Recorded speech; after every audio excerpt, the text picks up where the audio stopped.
সালামু আলাইকুম। আসলে সচরাচর তো কোনো বিষয় নিয়ে কখনো কথা বলি না। আজকে ফেসবুকে এমন একটা ভিডিও দেখলাম, আসলে কথা বলতে মানে বাধ্য হইলাম আর কি। একজনের একটা ভিডিও দেখলাম, সে বাজার করে দেখাইতেছে যে আহ, প্রবাসীরা তার জন্য হিসেব করে টাকা পাঠাইতো। দেশের জিনিসপত্রের দাম অনেক, ঠিক আছে, এটা সবাই জানে দেশের জিনিসপত্রের দাম অনেক, কিন্তু সে যেভাবে একটার পর একটা বের করে দেখাইতেছে, চলেন আগে আপনাদেরকে ভিডিওটা দেখাই, তারপর না হয় বিস্তারিত কথা বলবো। ভিডিওটা শুধুমাত্র প্রবাসী ভাইদের জন্য। প্রবাসী ভাইরা বলে যে দেশে টাকা পাঠাই, কিন্তু এত টাকা যায় কই, কিংবা এত টাকা কিভাবে খরচ হয়। হ্যাঁ, দেশে যারা আছে তারা বুঝে জিনিসপত্রের কি দাম। তো এখানে মায়ের জন্য পান আনলাম, 20 টাকার পান দিছে কয়টা, 6টা পান 20 টাকা। আচ্ছা, গেল। এখানে আদা আনলাম হাফ কিলো আদার দাম হইলো 100 টাকা। ভিডিওটা এই কারণে করতেছি, যারা প্রবাসে আসো, প্রবাসী ভাইয়েরা, তারা তো তোমরা দেশে টাকা পাঠাও, বলো যে এ টাকা 2 দিন পর পরে শেষ হয়ে যায়, এত তাড়াতাড়ি কিভাবে শেষ হয়। আসলে জিনিসপত্রের দাম যে অনেক বেশি, এটা তোমরা বিদেশে থেকে বুঝবা না। তাই এই কারণে আজকের এই মালের দামগুলো তোমাদেরকে একটু জানাই দিতেছি ভিডিওর মাধ্যমে। এই যে রসুন আনলাম, ইন্ডিয়ান রসুন, ঠিক আছে, এটা হলো 220 টাকা কেজি, গেল। এই যে পেঁয়াজ আনলাম, এই পেঁয়াজ এখন একটু দাম কমছে, এখন এই পেঁয়াজের দাম হইলো 60 টাকা, কয়েকদিন আগে 90 টাকা ছিল। আচ্ছা, গেল। এখানে আনলাম ছোলা, রমজানের ছোলা, এই ছোলার কেজি হইলো 110 টাকা, গেল। এখানে এখানে আরো আনলাম হলো এই যে মুগ ডাউল, ঠিক আছে, এই মুগ ডাউল কেজি হইলো 160 টাকা। তাহলে এবার তোমরা বিবেচনা করো, তোমরা দেশ বিদেশ থেকে টাকা পাঠাও, ঠিক আছে, কিন্তু হয়তো মায়ের কাছে পাঠাও, বাবার কাছে পাঠাও, কিংবা বউয়ের কাছে পাঠাও, আর বিদেশ থেকে বলো যে কয়দিন আগে টাকা পাঠাইলাম, এত হলে টাকা শেষ। কিন্তু আসলে জিনিসপত্রের দাম যে কি বেশি, তোমরা তো কিনো না, যারা দেশে আছে, যারা দেশে কিনে, তারা জিনিসটা বুঝে। জিনিসপত্রের দাম অনেক বেশি। যদিও এই যে দেশি পেঁয়াজটা কয়দিন আগে ছিল কিন্তু 90 টাকা, 95 টাকা, 100 টাকা ছিল। এখন ইন্ডিয়ান পেঁয়াজ ঢুকাতে পেঁয়াজটার দাম একটু কমছে, এখন 60 টাকা করে চলতেছে। তো এই যে চিন্তা করো, এখন তুমি বাজারে গেলে এই যে 1 কেজি মুগ ডালের দাম 160 টাকা, তুমি তো আর এখানে আধা কেজি কিনতে পারবা না। কিনতে পারবা আধা কেজি, তুমি কয় বেলা খাইবা। তো এক প্রত্যেকটা আইটেম যদি তুমি 1 কেজি করে কিনো, তোমার কত টাকার প্রয়োজন।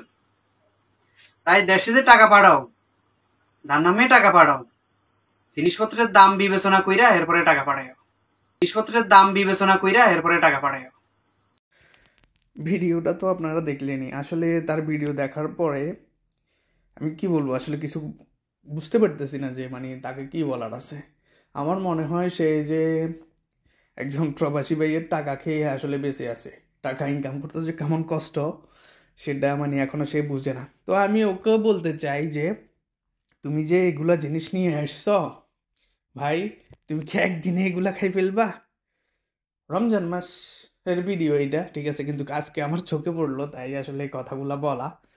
আর কি বলবো, আপনার টাকা লাগবে বেশি সেটা আমি বুঝতেছি, দেশি জিনিসপত্রের দাম সেটাও আমি বুঝতেছি, ঠিক আছে। প্রবাসীরা তো বোকা না, ঠিক আছে, যে তারা কোনো কিছু বোঝে না। আপনার কাছে সে বোকা সে যে থাকে, কিন্তু আপনি ভাইবেন না সে বোকা, ঠিক আছে। বোকা প্রবাসীরা কেন সাজে জানেন? শুধু আপনাদেরকে ভালো রাখার জন্য, আপনাদের মুখে হাসি ফোটানোর জন্য, দ্যাটস ইট, এর বাইরে কোনো কিছু না, ঠিক আছে। তো ভাই, আপনার কথা শুনে আমার সেটাই মনে হচ্ছে যে মানে আপনি একজন চুষে খাওয়া লোক, একজন প্রবাসীকে কিভাবে চুষে খাবেন সেই চিন্তা নিয়ে আপনি বসে আছেন, ঠিক আছে। আপনার প্রতি আমার সম্মান, আপনি আমার থেকে বয়সে অনেক বড় হবেন, আশা করি দুনিয়াতে আমার আগেই আসছেন, ঠিক আছে। আপনার থেকে আমি বয়সে ছোটও হব, কিন্তু আপনার মানে কথাগুলো শুনে আমার কাছে ভালো লাগেনি, ঠিক আছে। আপনি প্রবাসীদেরকে সম্মান করছেন না অপমান করছেন সেটাও আমি বুঝতেছি না, ঠিক আছে। তবে আমি মনে করছি যে আপনার কথাগুলা কোনো প্রবাসীর কাছে ভালো লাগবে না। আমার কাছে যখন লাগে নাই, আমি মনে করি যে আমার প্রবাসী অন্য অন্য ভাইরা যারা আছে তাদের কাছে তো বিন্দু পরিমাণে ভালো লাগার কথা না, ঠিক আছে। আমরা পরিবারের মানুষকে ভালোবাসে দেখি, ঠিক আছে, অনেক কষ্ট আছে, আমরা বলি না, ঠিক আছে। অনেক সময় ভালো লাগে, অনেক সময় ভালো লাগে না, তারপরও দিন শেষে আমরা একটা হাসি দিই, আমরা ভালো আছি, ঠিক আছে? আমরা ভালো রাখার জন্য আপনাদেরকে আমরা ভালো থাকার অভিনয় করি, ঠিক আছে? এত সোজা না ভাই দুনিয়া, ঠিক আছে? আপনার কাছে সব কিছু সোজা মনে হইতে পারে, কিন্তু প্রবাসী যারা থাকে তাদের কাছে সব কিছু এত সহজ না। সকালবেলা উঠে ডিউটিতে যাওয়া, রাত্রের বেলা ফিরে আসি, রান্না বান্না করে খাই দেয়, আবার ঘুমানো, আবার সকালে উঠে ডিউটিতে যাওয়া, ঠিক আছে? জিন্দিগি, জেলখানার জিন্দিগি অনেক ভালো আছে। প্রবাসে যারা আসে তাদের জিন্দিগি জেলখানার থেকেও খারাপ আমি মনে করি। নিজের ইচ্ছা বলি তো কোনো কিছু নাই, ঠিক আছে? পরের ইচ্ছাগুলো পূরণ করতে করতে নিজের যে একটা ইচ্ছা আছে সেগুলোও তারা ভুলে যায়, ঠিক আছে? সবার যে সেম কন্ডিশন সেটা আমি বলতেছি না, ঠিক আছে? ম্যাক্সিমাম মানুষদেরই অবস্থা এরকম, যারা স্বল্প বেতনে চাকরি করে তাদের সবগুলোর অবস্থাই এরকম, ঠিক আছে? ভাই আপনি যদি মানে প্রবাসীদেরকে সম্মান না করতে পারেন, ঠিক আছে, তো প্রবাসীদেরকে এভাবে ছোট করে কথা বলার আপনার কোনো রাইট নেই, ঠিক আছে? আশা করি প্রবাসীদেরকে সম্মান করে এই কথা বলবেন ভাই।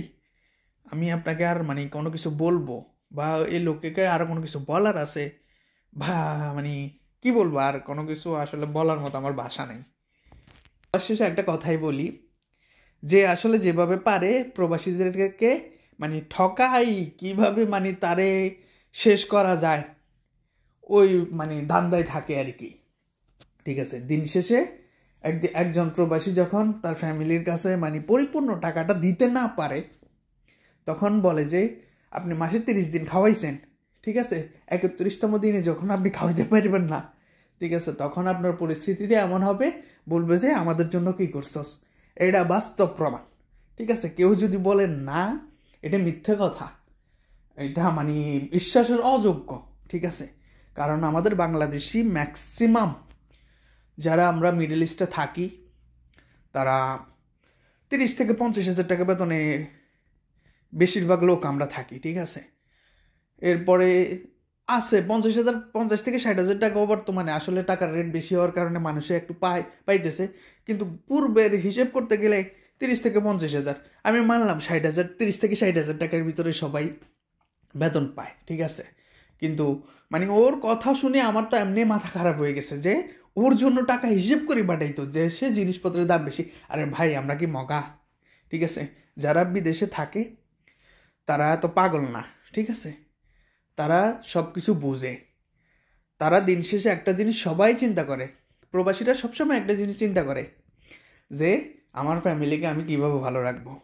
কিন্তু দেশের মানুষ কিভাবে আমি জানি না, তবে আমি যেটা মনে করি তারা ভাবে আমি বিদেশে একটা গাছ লাগাইছি, ফোন করবো, গাছের ধাক্কা মারবো, টাকা পড়বো, ওইগুলো আমাদের জন্য দেশে পাঠাইবো, আমরা বসে বসে খামো।